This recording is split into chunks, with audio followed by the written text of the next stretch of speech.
golfers, I'm Drew Mahowald of Second Swing Golf. We're here on the Ping Tour Truck. This is Matt Kistler, one of the builders here on the Ping Tour Truck, and we're talking about wedges today, Matt.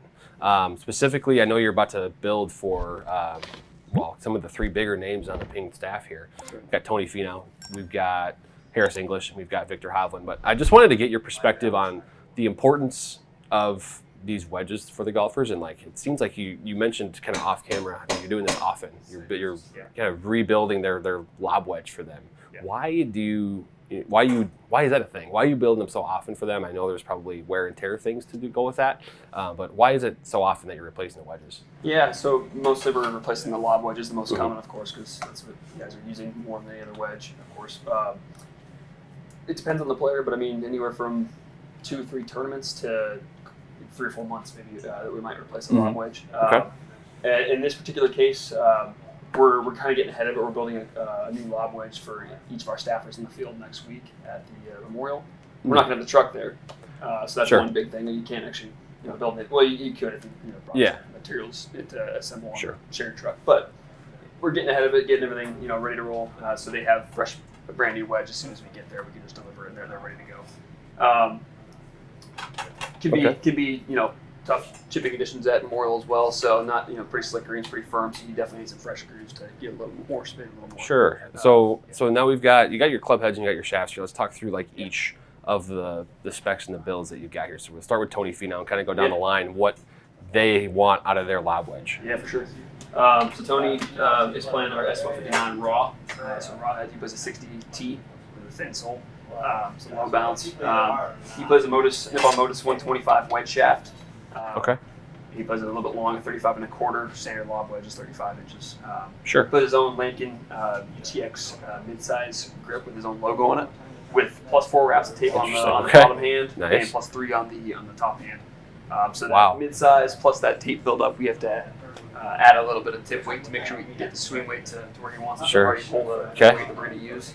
And he plays it at D9, so obviously at a little bit longer length, swing weight will increase. We can adjust it however we might need, but fairly heavy when you a lot of them are around maybe D4, D5. Yeah. So it is, like I said, I pulled a fairly heavy tip weight to make sure we can get the puck to the right weight. Fascinating. That we put in the very end as well that we can adjust. Okay.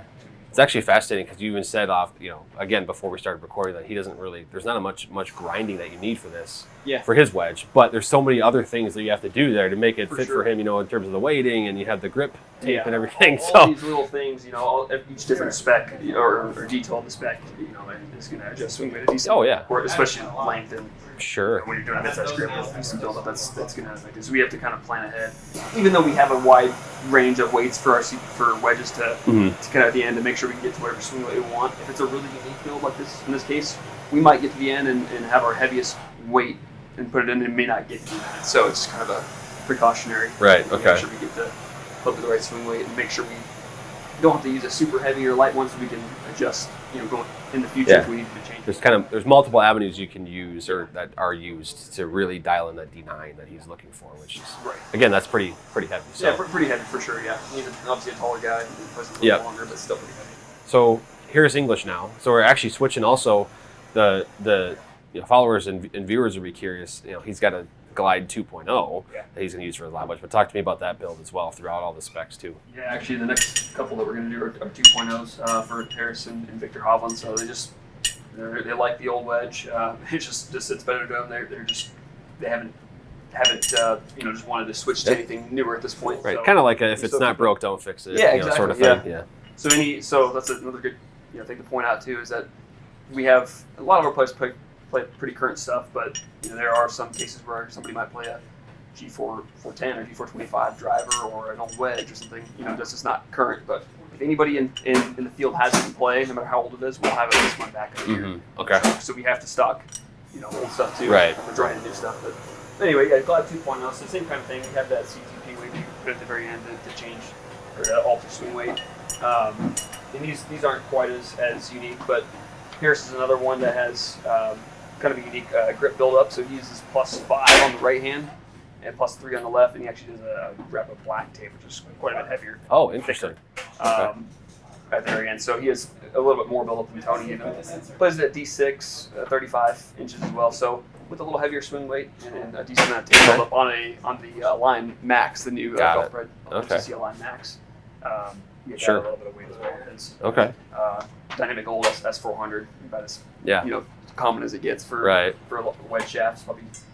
Yeah, I know there's a lot of players who will play that shaft in their especially your lob wedge, right? Yeah, for sure. Yeah, those wedges for sure.